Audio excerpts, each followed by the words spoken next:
खबर थोड़ी हैरान करने वाली है, लेकिन बेहद महत्वपूर्ण और समझनी जरूरी है। इसलिए आज इस जियोपॉलिटिक्स के मजबूत दिखने वाले समीकरण की सच्चाई पर मैं विस्तार से इस रिपोर्ट में आपसे बात करूंगी। आज की तारीख में भारत और रूस के बीच संबंध बेहद गहरे, मजबूत और लगातार बढ़ने वाले दिखाई दे रहे हैं। रूस से तेल खरीदने के लिए भारत अमेरिका से टकराया और तमाम जुबानी हमलों के बावजूद भारत ने अपनी डील कायम रखी। अमेरिका के राष्ट्रपति बार बार कहते रहे कि रूस के साथ तेल का व्यापार बंद करो और उसके साथ दूसरे व्यापार कम करो, लेकिन भारत टस से मस नहीं हुआ। भारत ने रूस के साथ न सिर्फ तेल पर समझौते किए, बल्कि हथियार और दूसरे कई जरूरी समझौते रूस के साथ भारत ने अब किए। पिछले दिनों अमेरिकी दबाव के बीच रूस से ही विदेश मंत्री जयशंकर ने भारत का पक्ष रखते हुए कहा था कि हम तो अमेरिका के ही नियमों अनुसार रूस से तेल खरीद रहे हैं। बावजूद इसके अमेरिका को दिक्कत है तो अमेरिका खुद की व्यापार नीति को भी देख ले। लेकिन इन सब घटनाक्रमों के बाद भारत को रूस से नजदीकियों की एक ऐसी कीमत चुकानी पड़ी जिसके बारे में किसी ने सोचा नहीं था। क्यों कहा जा रहा है कि पुतिन ने भारत को बुरी तरह से फंसा दिया? वो दोस्त जो नरेंद्र मोदी के सबसे जिगरी कहे जाते हैं, वो रूस जो ऑल वेदर फ्रेंड भारत का कहा जाता है, सबसे बड़ा हितैषी माना जाता है, बावजूद इसके आखिरकार सवाल क्यों खड़े हो रहे हैं? क्यों कहा जा रहा है कि आखिरकार रूस की वजह से ही अब भारत फंस गया? इस रिपोर्ट में विस्तार से इन तमाम तथ्यों पर मैं आपसे बात करूंगी जो आपको भी जानने के बाद सोचने पर मजबूर कर देंगे। अगर आप व्लादिमीर पुतिन के समर्थक हैं तो इस वीडियो को जरूर देखिएगा। ऐसा हो सकता है कि मेरी बात आपको अच्छी लगे और ऐसा भी हो सकता है कि बुरी लगे, क्योंकि जिस एंगल पर मैं आज आपसे बात करूंगी दरअसल उस पर एक्सपर्ट्स भी चिंता जता रहे हैं। नमस्ते, आपके साथ मैं हूं ज्योति विनय कपूर। जियोपॉलिटिक्स में एक बात हमेशा कही जाती है कि यहाँ कोई किसी का सगा नहीं होता, सारे रिश्ते मतलब के होते हैं। रूस इस समय जंग में परेशान है। पश्चिमी देशों से मिले हथियारों के दम पर यूक्रेन ने उसको अच्छी खासी चोट पहुंचाई है और इसी जंग के दौरान रूस भारत के और करीब आता है। इस समय सबसे ज्यादा जरूरत रूस के लिए है कि उसका व्यापार जारी रहे, धंधा चलता रहे, आमदनी होती रहे। इसके लिए रूस को एक ऐसे ग्राहक की जरूरत है जो उसके साथ व्यापार को जारी रखे। भारत और चीन तो ऐसे देश हैं जो लगातार पुतिन के साथ खड़े हैं, रूस के साथ व्यापार कर रहे हैं और उसके अच्छे ग्राहकों में इन दो देशों की गिनती होती है। अमेरिका भी यही बात कहता आया है, लेकिन रूस के साथ खड़े होने की भारत को चीन से ज्यादा कीमत चुकानी पड़ी और यही कीमत हमें कैसे भारी पड़ी, आज मैं इस पर आपसे बात करूंगी। इतना ही नहीं, ये भी बताऊंगी कि अगर अमेरिका से भारत रिश्ते खत्म कर दे तो क्या होगा। अगर बात यहाँ तक आ जाए कि अमेरिका और रूस के बीच भारत को किसी एक को चुनना पड़े तो क्या होगा। इसके साथ ही ये फायदे और नुकसान का भी मैं यहाँ आकलन करूंगी इसी रिपोर्ट में कि अगर अमेरिका से हमारे रिश्ते खराब होते हैं तो क्या होगा।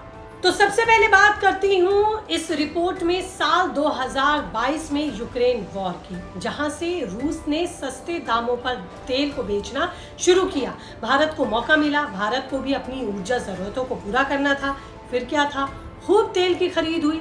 जानकारी के मुताबिक रूस से तेल खरीदकर इसे भारत ने 2022 से अब तक करीब 17 बिलियन डॉलर बचाए हैं, लेकिन अमेरिका ने इसे रूस को वॉर फंडिंग बताया। बस यहीं से अमेरिका की नाराजगी ने माहौल को गरमा दिया और गेम दिलचस्प हो गया।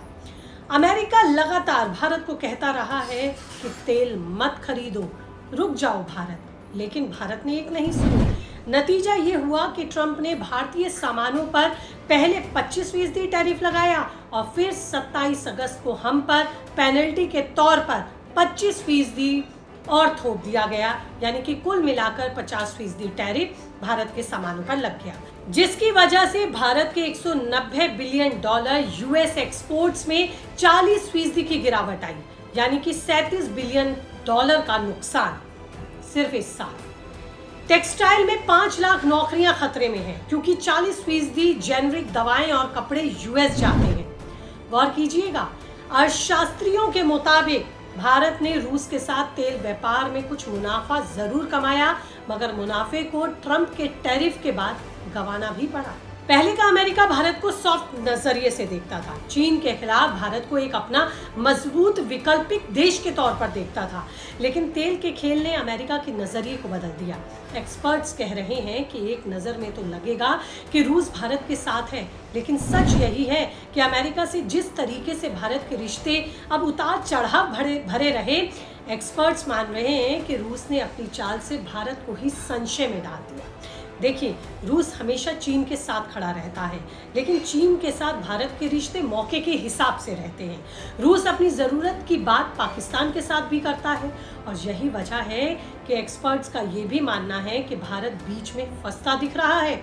अमेरिका भी चाहता है कि भारत के साथ रिश्ते अच्छे हों, तभी ट्रंप के बयान अलग अलग आते रहते हैं। कभी ट्रंप मोदी की तारीफ करते हैं, तो कभी इस मुद्दे को ही पेचीदा बना देते हैं और भारत की आलोचना करते नजर आते हैं। एक बार फिर उन्होंने दुनिया के सामने माना कि रूस से तेल खरीदने की वजह से भारत पर उन्होंने बैन लगाया, और बहुत ही साफ और खुले शब्दों में ट्रंप ने ये बात कही। उनका खुद का ये बयान है। उन्होंने कहा कि मैं भारत और मोदी दोनों को बहुत पसंद करता हूँ, दोनों मेरे करीब हैं, लेकिन अब मजबूरी है।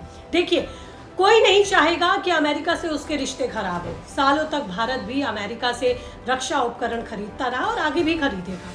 कई तरीके के व्यापार हम अमेरिका के साथ करते रहते हैं। अमेरिका को भी भारत का बड़ा बाजार चाहिए, लेकिन फिलहाल अब हालात अलग होते दिखाई दे रहे हैं।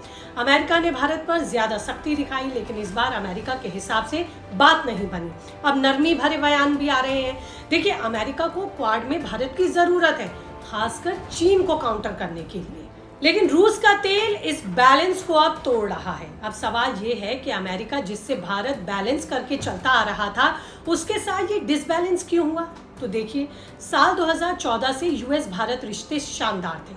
$20 बिलियन की defence deals, ICET tech agreements, लेकिन जून 2025 तक ये तनाव आ गया। ब्रिक्स समिट में मोदी, पुतिन और शी जिनपिंग की तस्वीरें आई। ट्रंप इससे और ज्यादा नाराज हो गए। जुलाई में भारत पाक डील्स पर भी सवाल उठे। अगस्त में 50% टैरिफ से क्वाड समिट टल गई। सितंबर में जापान साल 2025 ड्रिल में भारत ने 65 सैनिक भेजे, कुमायूं रेजिमेंट्स की लीडरशिप में। ये रशियन न्यूक्लियर ड्रिल था, नाटो बॉर्डर के पास। यूएस ने इसे रेड लाइन क्रॉस कहा। एक नज़र में आप देखेंगे तो पाएंगे कि ये दूरी रूस ने बनाई। सस्ता तेल देकर भारत को यूएस की नज़रों में दूर कर दिया और अमेरिका से व्यापार प्रभावित हुआ, मतलब भारत को नुकसान हुआ। तभी तो कहा जा रहा है कि अब भारत रूस के साथ चलते चलते फंसता हुआ दिख रहा है। रूस कहता है वो भारत का दोस्त है, लेकिन वो चीन और पाकिस्तान के साथ भी खड़ा दिखता है। याद हो कि साल 2024 में पाकिस्तान को ब्रिक्स में सपोर्ट भी रूस ने किया था। दावा है कि CPEC में रूस एनर्जी प्रोजेक्ट्स में शामिल है। ये बहुत बड़ी बात है, क्योंकि CPEC चीन और पाकिस्तान के लिए बहुत महत्वपूर्ण है। इतना ही नहीं, SCO साल 2025 में पुतिन ने पाकिस्तान के प्रधानमंत्री से भी मुलाकात की। इससे आप समझ सकते हैं कि रूस काफी न्यूट्रल रहकर चलता है। ना तो वो भारत से दुश्मनी चाहता है और ना ही पाकिस्तान से। चीन को भी वो साथ लेकर चलता है, लेकिन इसमें नुकसान किसका है? भारत का, क्योंकि भारत और अमेरिका के बीच फिलहाल रिश्ते नाजुक दौर में। हालांकि अब इसे ट्रंप दोबारा से बनाने की कोशिश कर रहे हैं और भारत की तरफ से भी पहल होती दिखाई दे रही है। लेकिन टैरिफ की वजह से लाखों डॉलर का व्यापार प्रभावित हुआ। मतलब एक तरीके से ऐसी स्थिति बनी जहां भारत ने खुद को फंसता हुआ महसूस किया। लेकिन ये प्रधानमंत्री मोदी का ही हुनर था कि उन्होंने तमाम विकल्पों पर विचार करते हुए उसको अमली जामा पहनाया। तमाम विकल्पों पर उन्होंने काम किया और अमेरिका के टैरिफ से होने वाले नुकसान की भरपाई में वो जुट गए। अगर मैं यहाँ बात चीन की भी करूँ तो चीन भारत के करीब आने की बात तो कर रहा है, लेकिन ऑपरेशन सिंदूर में दावा किया गया कि उसी के फाइटर जेट्स का इस्तेमाल पाकिस्तान ने हमारे खिलाफ किया था। सबसे बड़ा सवाल यही है कि क्या सच में रूस की वजह से भारत की मुश्किलें बढ़ी हैं? तो दोस्तों, इस पर तो एक्सपर्ट्स का यही कहना है कि काफ़ी हद तक भारत से ट्रेड डील भी नहीं हो पाई। इकोनॉमिस्ट मानते हैं कि अगर ट्रेड डील टूटी तो GDP का 0.3 से 1% हिस्सा गिरेगा। अगर ट्रंप सेकेंड फेज सैंक्शंस लगाते हैं और जो उन्होंने धमकी दी है 500% टैरिफ लगाने की, अगर इससे कम भी लगाया जाए या फिर अब दूसरे दौर का या दूसरे फेज का टैरिफ अगर हम पर थोप दिया गया तो बड़ा नुकसान भारत को उठाना पड़ेगा। भारत का एक्सपोर्ट डूबेगा और भारत की अर्थव्यवस्था पर इसका गहरा असर पड़ेगा। अब सबसे बड़ा सवाल यही है कि क्या अमेरिका के बिना भारत व्यापार कर सकता है? उसका व्यापार चल सकता है? तो इसका जवाब है बहुत मुश्किल है, क्योंकि यूएस भारत का सबसे बड़ा एक्सपोर्ट मार्केट है। नीति आयोग कहता है कि यूएस के बिना एफडीआई 20% गिरेगा, 10 लाख नौकरियां खतरे में पड़ जाएंगी और ब्रिक्स और नए मार्केट भारत को कुछ ज्यादा राहत तब नहीं दे पाएंगे। एक दिलचस्प सवाल और काफी गंभीर सवाल यहाँ पर यह है कि अगर भारत को रूस या अमेरिका में से किसी एक को चुनना पड़े तो फिर हम किसको चुनेंगे? एक्सपर्ट्स कहते हैं कि हमें अमेरिका को चुनना चाहिए। यूएस ज्यादा फायदेमंद रहेगा, क्योंकि रूस के मुकाबले भारत अमेरिका से ज्यादा व्यापार करता है, और अगर रूस भारत को सस्ता तेल देगा भी तो बाकी कई सारी चीजें हैं जो भारत अमेरिका से इंपोर्ट करता है, भारत को एक्सपोर्ट करने में फिर दिक्कतें आएंगी, वो प्रभावित होंगी, जिसकी भरपाई रूस भी नहीं कर पाएगा। ये दिखाता है कि लॉन्ग टर्म में भारत को अमेरिका के साथ रहना हमेशा फायदेमंद रहेगा, भले ही हम शॉर्ट टर्म में रूस के साथ रिश्ते और सौदे का फायदा उठा रहे हैं। तो दोस्तों, ये थी पूरी कहानी, सस्ते तेल से तनाव तक, दोस्ती से नुकसान तक। देखना होगा कि आगे क्या होगा, कितनी जल्दी भारत अमेरिका की ये ट्रेड डील फिनिश होती है या पूरी होती है, लेकिन इस पर रहेगी हमारी नज़र। इसका भी आकलन जल्द ही मैं नेक्स्ट रिपोर्ट में आपके साथ करूंगी डील होते ही। लेकिन कहीं ना कहीं रूस के साथ ज़्यादा करीबी ने भारत को अमेरिका से तो दूर किया ही है, जिसका नुकसान भारत ने उठाया है, भारतीय व्यापार ने उठाया है। इस वीडियो में फिलहाल इतना ही। तमाम तथ्य और आंकड़ों के साथ नई रिपोर्ट लेकर जल्द होंगी आपसे रूबरू। तब तक रखिए अपना ख्याल।